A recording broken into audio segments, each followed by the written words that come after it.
Hola queridos oyentes, muy buenos días, tardes o noches, y bienvenidos a la biblioteca, Historias y Relatos. Un lugar donde las páginas se convierten en caminos, donde cada palabra es un eco del pasado, y cada relato una llama encendida en la oscuridad.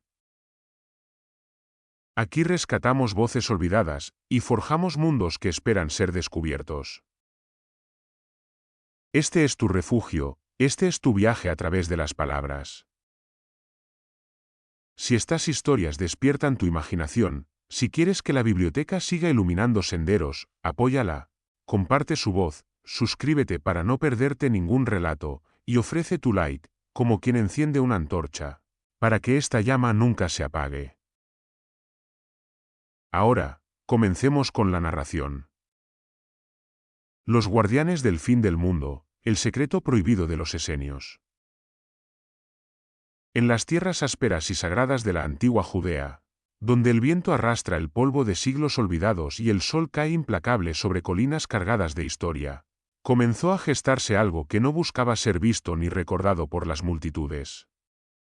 No nació entre trompetas ni proclamaciones, ni fue levantado por reyes o conquistadores, sino que surgió en silencio, como una llama tenue protegida del mundo, una llama que no aspiraba a iluminar imperios, sino a purificar almas.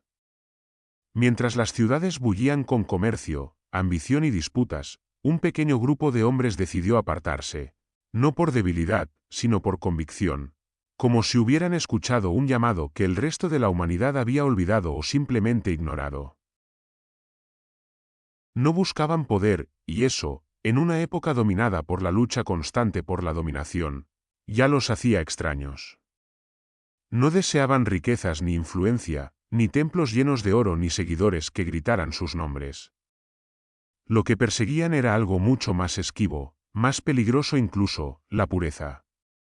Una pureza que no se compraba, que no se heredaba, que no se fingía. Una pureza que exigía renuncia, disciplina y una ruptura total con todo aquello que el mundo consideraba valioso. Y así, mientras otros acumulaban, ellos empezaban a desprenderse. Mientras otros competían, ellos se retiraban. Mientras el mundo crecía en ruido, ellos abrazaban el silencio.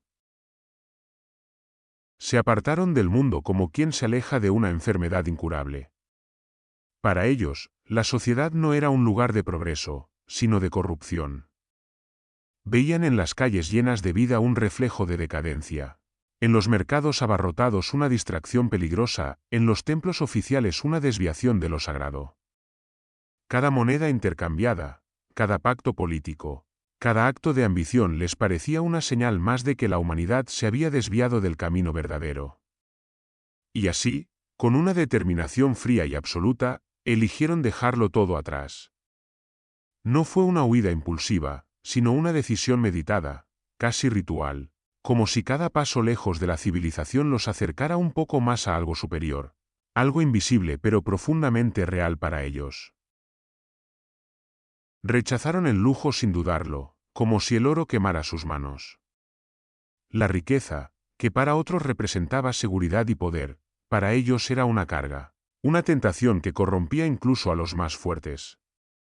Renunciaron a posesiones personales, a comodidades, a cualquier forma de exceso. Lo que el mundo celebraba, ellos lo consideraban una trampa. Lo que otros deseaban, ellos lo evitaban con firmeza. Vivir con lo mínimo no era una imposición, sino una liberación, una forma de despojarse de todo aquello que distraía el espíritu. En ese rechazo había una claridad brutal: para alcanzar lo que buscaban, debían vaciarse por completo. Su aparición no fue casual. Nacieron en torno al siglo II antes de nuestra era, en un momento en el que Judea no era dueña de su propio destino. Las tensiones religiosas crecían como grietas invisibles bajo la superficie, mientras fuerzas extranjeras imponían su dominio con la fuerza de imperios que no entendían ni respetaban las tradiciones locales. La identidad del pueblo se tambaleaba entre influencias externas y conflictos internos, y en medio de ese caos, surgió esta hermandad como una respuesta radical. No intentaron cambiar el sistema desde dentro ni enfrentarse abiertamente a sus opresores. Eligieron algo mucho más extremo: separarse por completo. Algunos han visto en ellos la sombra de los movimientos que surgieron tras la rebelión macabea, aquella lucha feroz por recuperar la autonomía religiosa y política. Tal vez fueron herederos de ese impulso, pero en lugar de empuñar armas, optaron por una guerra diferente, una guerra interna, espiritual, silenciosa. Si los macabeos lucharon en los campos de batalla, estos hombres decidieron librar su combate en el interior del alma humana. Donde unos veían victoria en la expulsión del enemigo, ellos veían una batalla mucho más profunda. Una lucha contra la corrupción del espíritu, contra la debilidad moral, contra la tentación constante de ceder ante el mundo. No eran un grupo caótico ni improvisado. Desde el principio se organizaron como una comunidad cerrada, casi impenetrable.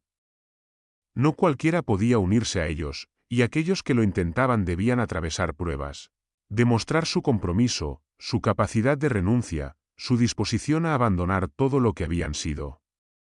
La pertenencia no era un derecho, sino un privilegio que debía ganarse con tiempo y sacrificio. Y una vez dentro, no había lugar para la individualidad tal como el mundo la entendía. La comunidad lo era todo. Cada miembro formaba parte de un todo mayor, una estructura que no toleraba desviaciones ni debilidades. Vivían bajo reglas estrictas, pero no como una carga, sino como un camino. Cada norma, cada ritual, cada prohibición tenía un propósito, una lógica interna que apuntaba hacia esa pureza que perseguían. No había espacio para la improvisación ni para la indulgencia. La disciplina no era solo externa, sino interna, constante, implacable. Cada pensamiento, cada acción, cada palabra era observada, medida, corregida si era necesario. Era una forma de vida que exigía vigilancia continua, una atención permanente a uno mismo, como si cada instante fuera una prueba. La rutina no era monótona, sino sagrada. Cada gesto cotidiano adquiría un significado más profundo, desde la forma en que se compartía la comida hasta los momentos de silencio que marcaban el paso del día. No hablaban por hablar, no actuaban por impulso. Todo estaba integrado en un orden mayor, una armonía que no buscaba la comodidad, sino la transformación. Vivir así requería una fortaleza poco común, una voluntad que no se quebrara ante la dureza del camino. Y sin embargo, aquellos que permanecían lo hacían con una convicción inquebrantable, como si hubieran encontrado algo que el resto del mundo ni siquiera podía imaginar. Pero más allá de sus reglas, de su aislamiento, de su rechazo al mundo, había una idea que lo sostenía todo. Una fuerza invisible que daba sentido a cada sacrificio, a cada renuncia. No vivían así por simple idealismo ni por una búsqueda abstracta de perfección. Su misión era mucho más concreta, más urgente, casi inevitable. Creían que el mundo tal como existía no estaba destinado a perdurar, que se acercaba un momento decisivo, un punto de ruptura en el que todo cambiaría para siempre. No era una suposición vaga, sino una certeza que marcaba cada aspecto de su existencia. Se preparaban para el fin de los tiempos. No como quienes temen una catástrofe y buscan refugio, sino como quienes esperan un acontecimiento inevitable y quieren estar listos para él. Cada día de disciplina, cada acto de renuncia, cada momento de silencio era parte de esa preparación. No sabían cuándo llegaría ese momento, pero estaban convencidos de que llegaría, y que solo aquellos que se hubieran purificado estarían en condiciones de enfrentarlo. Para ellos, la historia no era una línea continua, sino una tensión creciente que culminaría en una confrontación final, una separación definitiva entre la luz y la oscuridad. Y así, en medio de un mundo que seguía su curso sin detenerse, esta hermandad silenciosa comenzó a moldearse a sí misma como si fuera una herramienta para un propósito mayor. Invisibles para muchos, incomprensibles para otros, avanzaban en su camino sin mirar atrás, convencidos de que habían elegido la única vía posible. Mientras los imperios se levantaban y caían, Mientras las ciudades cambiaban y las generaciones se sucedían, ellos permanecían firmes en su aislamiento, en su disciplina, en su fe inquebrantable. Porque en su silencio, en su renuncia y en su espera, creían estar alineados con algo mucho más grande que cualquier reino humano, algo que no necesitaba ser visto para ser real, algo que, llegado el momento, lo cambiaría todo. Eligieron desaparecer del mundo visible sin dejar rastro, como si comprendieran que la verdadera transformación no podía darse bajo la mirada constante de una sociedad que no compartía sus valores. Se alejaron de las ciudades, de sus murallas llenas de voces, de sus mercados saturados de intercambios y ambiciones, de sus templos donde el fervor se mezclaba con la política. No fue una retirada temerosa, sino una decisión firme, casi inevitable, como si cada paso que daban hacia el aislamiento los acercara más a su propósito. Buscaban lugares donde el ruido no pudiera alcanzarlos, donde la distracción no contaminara su disciplina, donde el tiempo pareciera moverse de otra forma, más lenta, más profunda. El desierto se convirtió en su refugio, pero no como un castigo, sino como un santuario. Allí, donde la mayoría veía vacío y desolación, ellos encontraron claridad. La inmensidad de arena y roca, el silencio absoluto interrumpido solo por el viento, la dureza del clima, todo contribuía a eliminar lo superfluo. En ese entorno no había lugar para la ilusión ni para la debilidad. Cada día era una prueba, cada noche un recordatorio de lo pequeños que eran frente a lo eterno. Y sin embargo, en esa aparente hostilidad, descubrieron una forma de paz que el mundo civilizado no podía ofrecerles. El desierto no les daba nada, pero tampoco les quitaba nada que realmente necesitaran. Entre esos enclaves apartados, uno de los más enigmáticos fue Qumran, un lugar donde la tierra parece suspendida entre lo terrenal y lo sagrado. Allí, cerca de las aguas inmóviles del Mar Muerto, levantaron una comunidad que no buscaba crecer ni expandirse, sino perfeccionarse. No era una ciudad, ni siquiera un asentamiento en el sentido habitual, sino un espacio diseñado para sostener una forma de vida radicalmente distinta. Cada estructura, cada rincón, respondía a una función precisa dentro de su rutina, como si todo el lugar fuera una extensión física de su disciplina interna. Vivían en comunidad de una manera que desafiaba cualquier lógica común de la época. No existía la propiedad individual tal como se entendía fuera de sus muros. Todo era compartido, alimentos, herramientas, vestimentas, incluso el fruto del trabajo diario. Lo que uno tenía, lo tenían todos. Lo que uno necesitaba, la comunidad lo proveía. Este sistema no era una simple organización práctica, sino una manifestación directa de sus creencias. Para ellos, la acumulación personal era una forma de corrupción, una desviación del equilibrio que debían mantener. Compartirlo todo no era un sacrificio, sino la única forma de vivir en coherencia con su visión del mundo. Esa vida comunitaria estaba sostenida por una idea aún más radical, la igualdad absoluta entre sus miembros. No importaba el origen, la riqueza pasada, la posición social que alguien hubiera tenido antes de unirse. Dentro de la hermandad, todos eran lo mismo. No había jerarquías visibles basadas en poder o privilegio, sino una estructura donde el valor de cada individuo se medía por su compromiso, su disciplina y su fidelidad a las normas. Era una igualdad exigente, no cómoda, porque eliminaba cualquier excusa para la debilidad. Nadie podía esconderse detrás de un título o una posición. Todos estaban sometidos al mismo estándar, al mismo nivel de exigencia. La pureza que buscaban no era una idea abstracta, sino una práctica constante que se manifestaba en rituales diarios.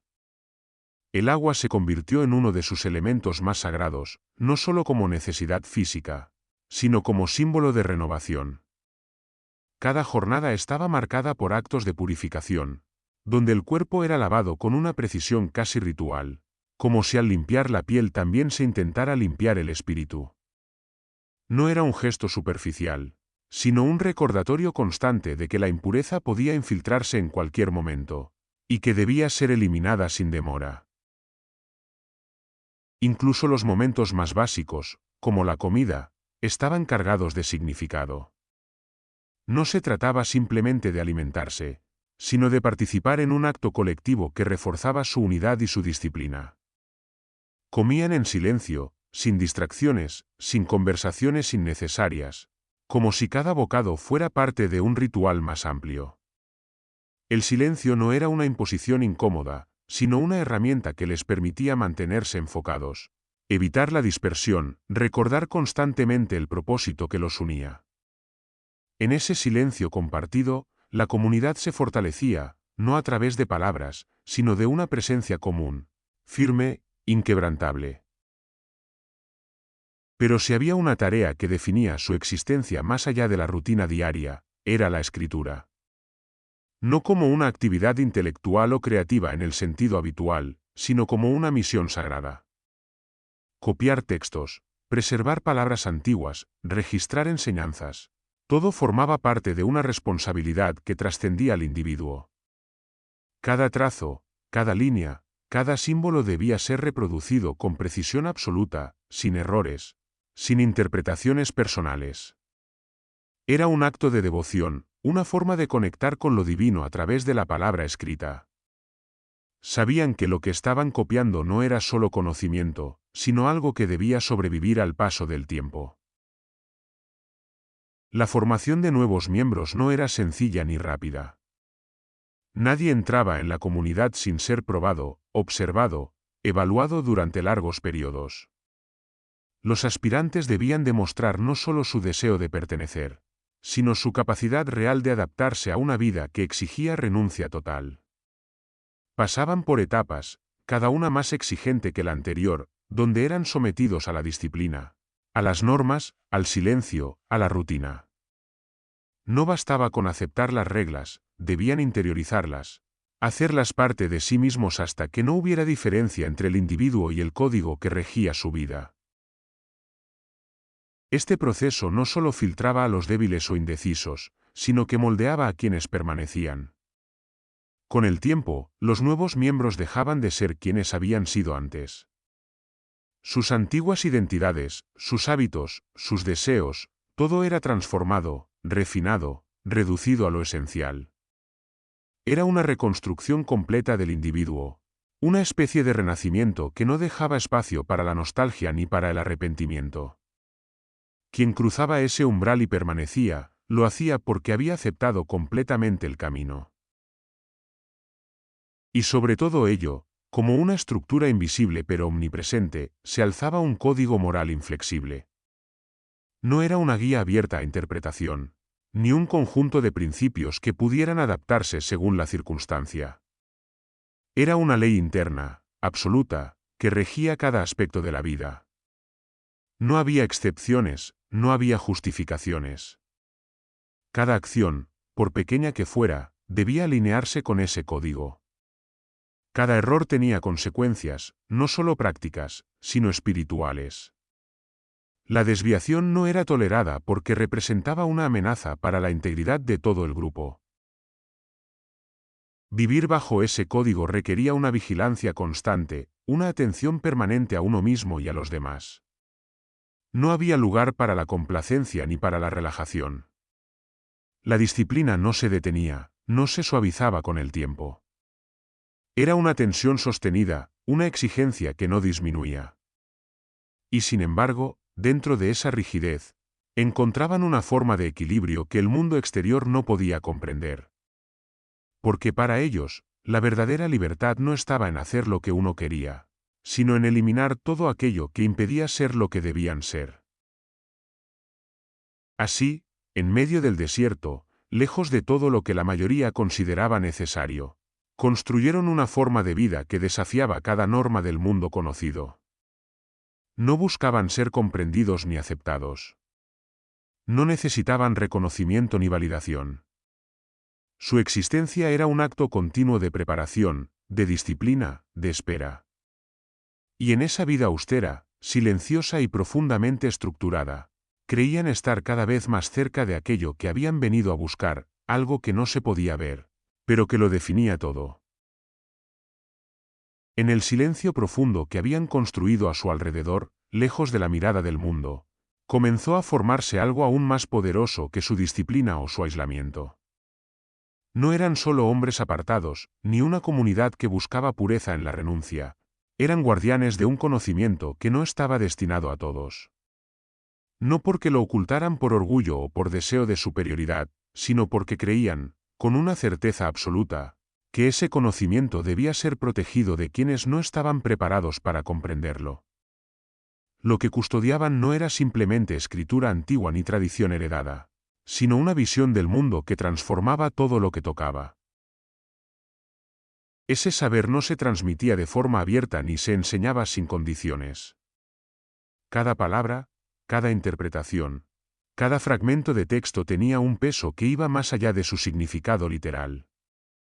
Para ellos, las escrituras no eran relatos estáticos ni leyes cerradas, sino códigos vivos, mensajes ocultos entre líneas, verdades que solo podían revelarse a quienes habían sido purificados lo suficiente para percibirlas. Donde otros veían historia o norma, ellos veían señales, advertencias, fragmentos de un plan mayor que se extendía a lo largo del tiempo. Interpretar esas escrituras no era un ejercicio intelectual, sino un acto casi sagrado, una conexión directa con lo que consideraban la voluntad divina. Su forma de interpretar esos textos los separaba aún más del resto del mundo. No seguían las interpretaciones oficiales ni aceptaban las enseñanzas comunes sin cuestionarlas. Creían que la mayoría había perdido el verdadero sentido de las palabras sagradas, que las habían simplificado, distorsionado o incluso corrompido. Por eso, desarrollaron su propia lectura, una que exigía disciplina, preparación y una mente entrenada para ver más allá de lo evidente. Cada pasaje podía contener múltiples niveles de significado. Cada símbolo podía esconder una verdad que no debía revelarse a la ligera. Era un conocimiento que no se ofrecía, se conquistaba. En el centro de esa visión se encontraba una creencia que definía todo lo demás. El mundo no era un lugar estable ni equilibrado, sino un escenario en tensión constante, un campo de fuerzas opuestas que avanzaban hacia un desenlace inevitable.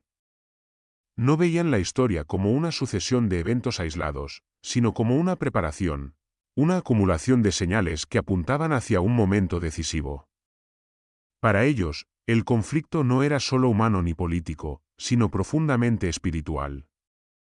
Creían que todo lo que existía estaba inmerso en una lucha entre dos fuerzas irreconciliables, la luz y la oscuridad. No era una metáfora ni una idea abstracta. Era una realidad que sentían presente en cada aspecto del mundo. La luz representaba el orden, la pureza, la verdad, aquello que debía prevalecer. La oscuridad, en cambio, era la corrupción, la mentira, la desviación constante del camino correcto. Y esa lucha no se desarrollaba solo en grandes eventos o en decisiones visibles, sino en cada acción, en cada pensamiento, en cada elección individual. Cada persona, cada comunidad, cada nación formaba parte de ese conflicto, lo supiera o no. Dentro de esa visión, ellos no se consideraban observadores neutrales ni simples testigos. Se veían a sí mismos como parte activa de esa batalla, como quienes habían sido llamados a alinearse con la luz de manera total. Se definían como hijos de la luz, no como un título de orgullo, sino como una responsabilidad. Serlo implicaba vivir de acuerdo con esa identidad en cada instante, sin desviaciones, sin concesiones. No bastaba con creer, había que encarnar esa luz en la forma de vivir, en la disciplina diaria, en la pureza que perseguían con tanta intensidad. Esa división del mundo en términos absolutos les daba una claridad que otros no tenían, pero también los alejaba aún más de cualquier forma de ambigüedad. Para ellos, no existía un punto intermedio real entre el bien y el mal. No había zonas grises donde uno pudiera permanecer sin tomar partido. Todo estaba definido, todo tenía un lugar en ese conflicto. Y esa certeza hacía que cada decisión fuera significativa, que cada acción tuviera un peso que iba más allá de sus consecuencias inmediatas. Vivir era participar en esa batalla, consciente o inconscientemente. En medio de esa espera constante, de esa preparación silenciosa, había una expectativa que lo atravesaba todo, una figura que representaba el punto de inflexión, el momento en que esa tensión acumulada encontraría su desenlace. Esperaban la llegada de un Mesías. No como una esperanza vaga ni como una idea simbólica, sino como un acontecimiento real, concreto, inevitable. Sin embargo, su visión no era simple. Algunos entre ellos creían que no sería uno, sino dos. Dos figuras distintas, dos roles complementarios, cada uno cumpliendo una función específica en el proceso de restauración. Esa espera no era pasiva. No se limitaban a observar el mundo mientras aguardaban ese momento. Se preparaban activamente, como si cada día fuera una oportunidad para estar más cerca de lo que vendría. Su disciplina, su pureza, su vida comunitaria, todo tenía sentido en función de ese futuro. Querían estar listos, no solo como individuos, sino como grupo, como una entidad cohesionada capaz de reconocer y responder a ese acontecimiento cuando ocurriera. No sabían cuándo llegaría, pero actuaban como si pudiera suceder en cualquier momento. Mientras tanto, su labor continuaba en silencio, pero con una intensidad que no disminuía.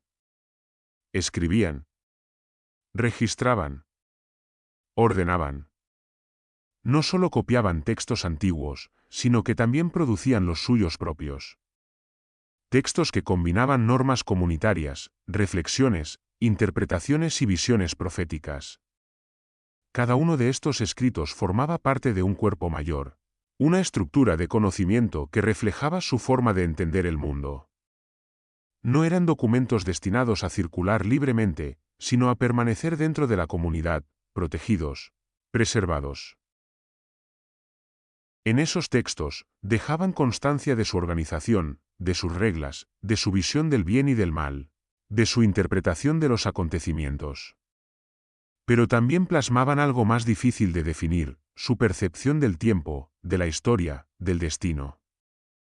Había en ellos una mezcla de precisión y misterio, de normas estrictas y visiones abiertas, como si intentaran capturar algo que no podía ser contenido del todo en palabras. Escribir era, para ellos, una forma de fijar lo que sabían, pero también de acercarse a lo que aún no comprendían completamente. Con el paso del tiempo, esos escritos comenzaron a acumularse, a formar un conjunto que, sin que ellos lo supieran, trascendería su propia existencia. Lo que para ellos era parte de su vida cotidiana, de su disciplina interna, se convertiría en algo mucho más grande, en fragmentos de una historia que el mundo redescubriría mucho después. Pero en ese momento, eso no importaba. No escribían para ser recordados, ni para dejar un legado consciente. Lo hacían porque creían que era necesario, porque formaba parte de su misión. Entre todos esos textos, algunos ocuparían un lugar especial, no por su contenido únicamente, sino por la forma en que serían preservados. Manuscritos que, en un momento de incertidumbre, de peligro creciente, serían ocultados con cuidado, protegidos del mundo exterior como si contuvieran algo que no debía perderse bajo ninguna circunstancia. No eran simples documentos, eran fragmentos de su identidad, de su visión, de su preparación para lo que estaba por venir.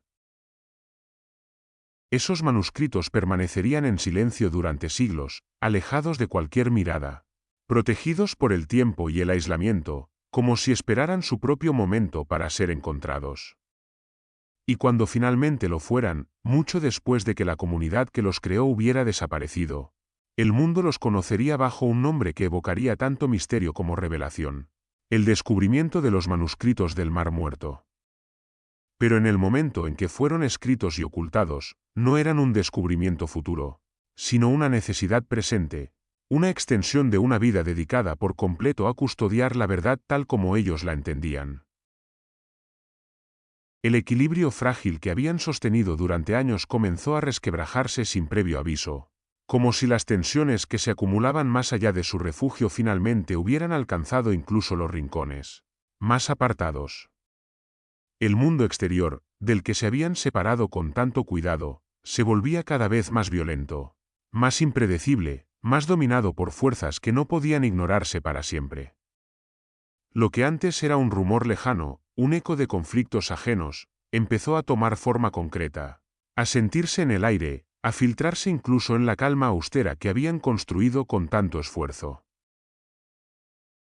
Las noticias llegaban fragmentadas, distorsionadas por la distancia, pero suficientes para comprender que algo estaba cambiando de manera irreversible. Las tensiones políticas y religiosas que habían marcado la región durante generaciones ya no podían contenerse. La presión acumulada, las disputas internas, el peso de la dominación extranjera, todo comenzaba a converger en un punto crítico. Y en medio de ese panorama, una fuerza se alzaba con una determinación que no dejaba espacio para la negociación ni para la coexistencia.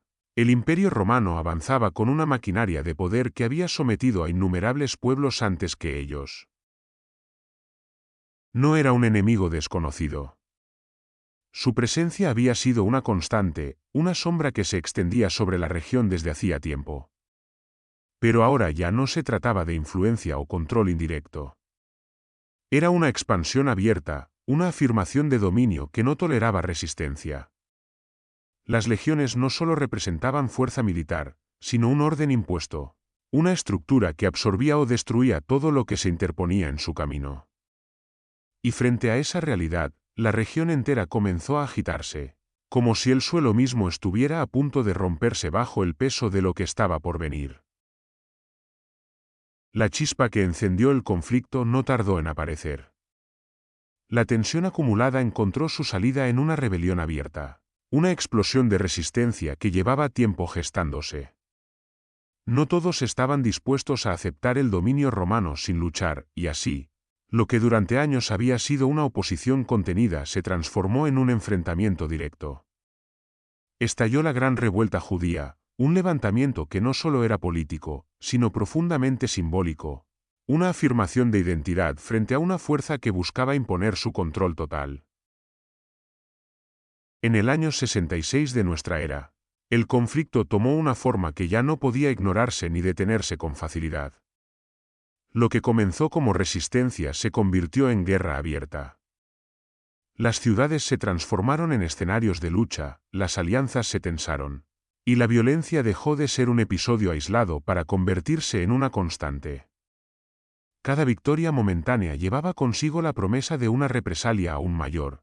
Y cada acto de desafío reforzaba la determinación de un imperio que no concebía la derrota como una posibilidad. Las legiones romanas avanzaron con una precisión implacable, como una fuerza que no se detiene ni se desvía. No era solo una cuestión de superioridad militar, sino de estrategia, disciplina y una voluntad de someter que no dejaba margen para la duda.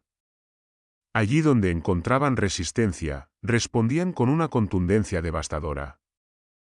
Las ciudades eran asediadas, los asentamientos arrasados, las poblaciones dispersadas o eliminadas. El paisaje mismo comenzaba a transformarse bajo el peso de esa violencia, como si la tierra absorbiera el impacto de cada enfrentamiento. En medio de ese avance, los lugares aislados dejaron de ser invisibles. Lo que antes había sido un refugio, una ventaja, comenzó a convertirse en una vulnerabilidad. Qumrán, que durante tanto tiempo había permanecido al margen de las turbulencias del mundo, ya no podía escapar a la realidad que se extendía por toda la región. La distancia ya no era suficiente protección. El conflicto no distinguía entre ciudades y comunidades apartadas, entre quienes luchaban y quienes simplemente existían al margen. Cuando la violencia finalmente alcanzó ese enclave, no lo hizo como un evento aislado, sino como parte de un proceso inevitable. La destrucción no fue simbólica ni parcial. Fue total. Las estructuras que habían sostenido su forma de vida, los espacios donde habían compartido su disciplina, sus rituales, su silencio, todo fue arrasado. Lo que había sido un lugar de orden y propósito quedó reducido a ruinas, como si el mundo exterior hubiera reclamado con brutalidad aquello que ellos habían intentado mantener al margen.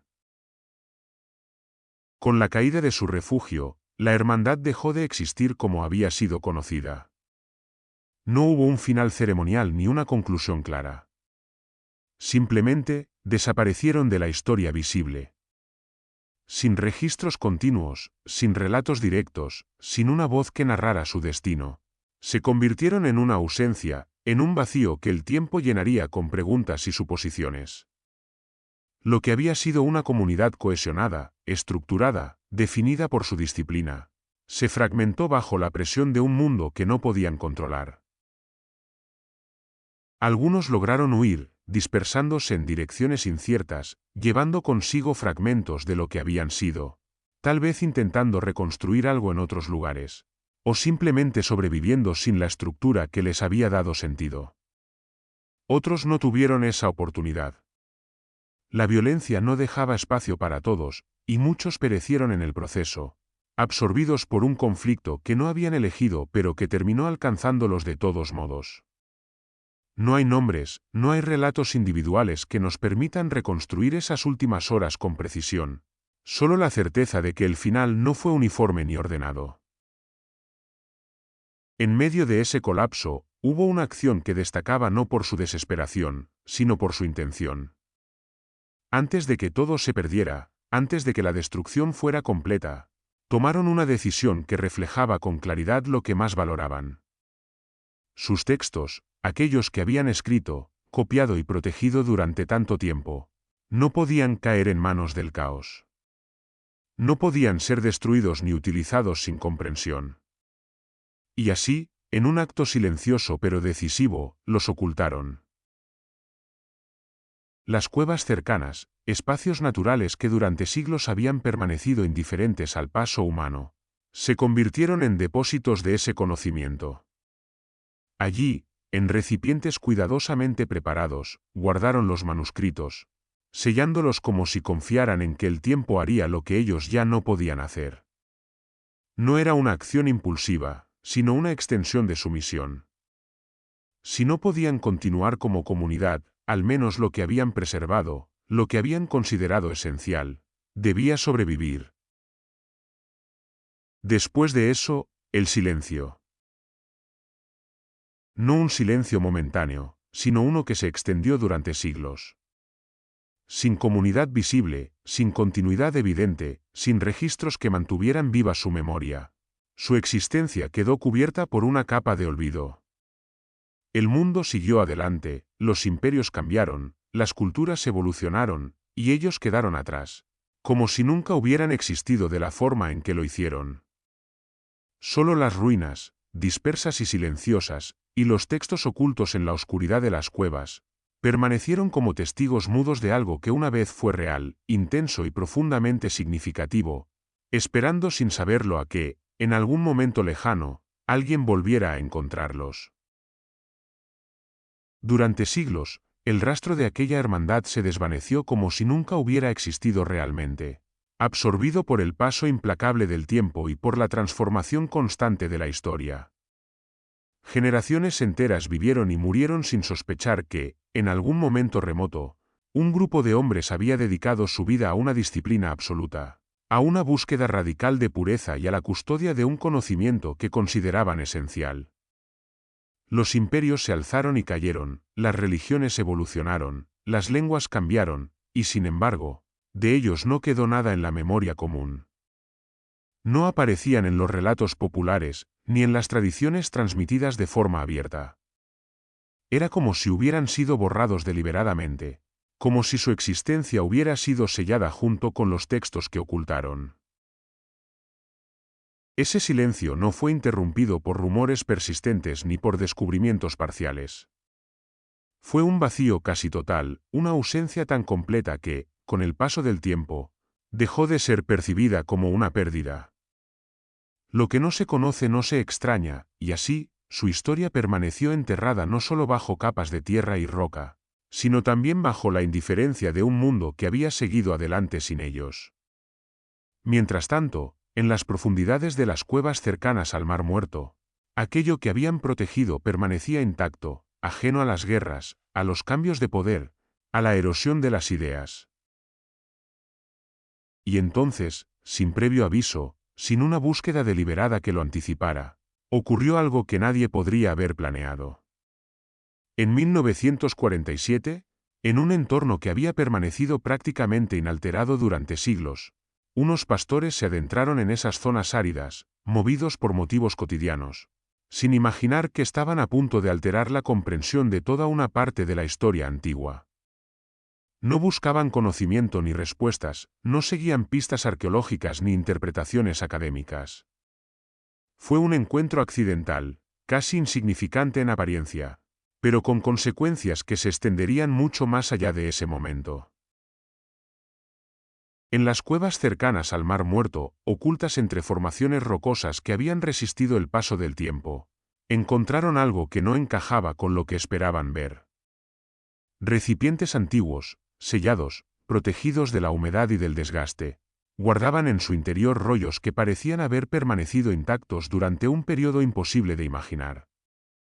No eran restos fragmentados ni vestigios deteriorados por el tiempo. Eran textos completos, preservados con una precisión que desafiaba cualquier expectativa razonable. Aquellos manuscritos, que siglos atrás habían sido ocultados con cuidado y determinación, emergían ahora a la luz sin haber perdido su esencia. El tiempo, que había borrado a quienes los crearon, no había logrado destruir lo que ellos consideraban más importante. Era como si hubieran atravesado la historia en silencio, esperando el momento en que alguien, por casualidad o destino, los devolviera al mundo visible. Ese hallazgo, que más tarde sería conocido como el descubrimiento de los manuscritos del Mar Muerto, no solo reveló la existencia de textos antiguos, sino que abrió una puerta hacia una forma de pensamiento que había permanecido oculta durante casi 2 milenios. A medida que esos textos comenzaron a ser estudiados, traducidos y analizados, lo que contenían empezó a tomar forma. No eran simples copias de escrituras conocidas, ni documentos aislados sin conexión entre sí. Formaban un conjunto coherente, una ventana directa a la vida, las creencias y la estructura de una comunidad que había desaparecido sin dejar huella visible. En ellos se encontraban normas precisas, descripciones de rituales, reflexiones profundas y, sobre todo, una visión del mundo marcada por una intensidad que no dejaba espacio para la ambigüedad. Revelaban una forma de vida construida sobre la disciplina, la pureza y la separación del mundo, pero también mostraban algo más inquietante, una visión profundamente apocalíptica de la realidad. En sus palabras, el mundo no era un lugar estable, sino un escenario en preparación constante para un desenlace final. Hablaban de conflictos inevitables, de fuerzas opuestas destinadas a enfrentarse, de un momento en el que todo sería revelado y transformado. No eran simples especulaciones, sino convicciones firmes que habían guiado cada aspecto de su existencia. Estos descubrimientos no solo aportaron información sobre una comunidad aislada, sino que comenzaron a cambiar la forma en que se entendía el judaísmo antiguo. Hasta ese momento, muchas de las ideas sobre las prácticas y creencias de la época se basaban en fuentes limitadas o en interpretaciones indirectas. Pero estos textos ofrecían una perspectiva interna, directa, sin intermediarios. Mostraban que la diversidad de pensamiento era mucho mayor de lo que se había asumido, que existían corrientes con visiones radicalmente distintas, que el panorama religioso era más complejo, más dinámico, más lleno de tensiones de lo que se había imaginado. A medida que el estudio avanzaba, surgieron preguntas que iban más allá de la simple reconstrucción histórica. Algunos comenzaron a ver conexiones entre estas creencias y los orígenes del cristianismo, no como una relación directa o lineal, sino como una posible influencia, un contexto compartido, un terreno común en el que ciertas ideas podían haber tomado forma. Las similitudes en ciertos conceptos, en ciertas expectativas, en ciertas estructuras de pensamiento, llevaron a plantear hipótesis que aún hoy generan debate. No se trataba de conclusiones definitivas, sino de indicios que abrían nuevas líneas de investigación. Sin embargo, cuanto más se estudiaban los textos, más evidente se volvía que no ofrecían respuestas simples. Cada interpretación generaba nuevas preguntas, cada descubrimiento abría nuevas incertidumbres. La influencia de aquella comunidad, su alcance real, su impacto en el desarrollo de las tradiciones posteriores, Todo permanecía en un estado de constante revisión. No había consenso absoluto, ni una narrativa única que explicara su lugar en la historia. Su legado no era una verdad cerrada, sino un campo abierto de exploración. Y en medio de ese proceso, una sensación persistía, una intuición difícil de ignorar. Aquello que había sido descubierto, por revelador que fuera, probablemente no era todo. Los textos encontrados eran numerosos, pero no necesariamente completos. Las interpretaciones posibles eran múltiples, pero no definitivas. Había fragmentos que aún no encajaban, vacíos que no podían llenarse con certeza, indicios de que lo que había sido preservado era solo una parte de algo mayor. Así, lo que comenzó como un hallazgo accidental se transformó en un enigma que sigue vivo. No solo por lo que revela, sino por lo que sugiere que aún permanece oculto. Porque si una comunidad pudo desaparecer casi por completo y dejar tras de sí un legado tan profundo, protegido durante siglos sin ser descubierto, entonces la posibilidad de que existan más secretos, más conocimientos, más fragmentos de esa historia aún enterrados, no puede descartarse. Y es ahí donde todo converge en una pregunta que no se disuelve con el tiempo, que no se responde con facilidad, que permanece suspendida entre lo conocido y lo desconocido, como una sombra que nunca termina de definirse. ¿Qué más sabían, y qué parte de ese conocimiento sigue aún fuera de nuestro alcance, esperando, tal vez, a ser descubierto cuando el momento vuelva a ser el adecuado? Y así llegamos al final de este relato. Gracias por acompañarme en este viaje a través de las palabras. Espero que hayas disfrutado la historia tanto como yo al compartirla contigo. Recuerda que en la biblioteca siempre habrá un nuevo mundo que descubrir, una voz que escuchar, un eco que revivir. Hasta la próxima, y que tengas muy buenos días, tardes o noches. No olvides suscribirte y dejar tu like para seguir explorando juntos más relatos.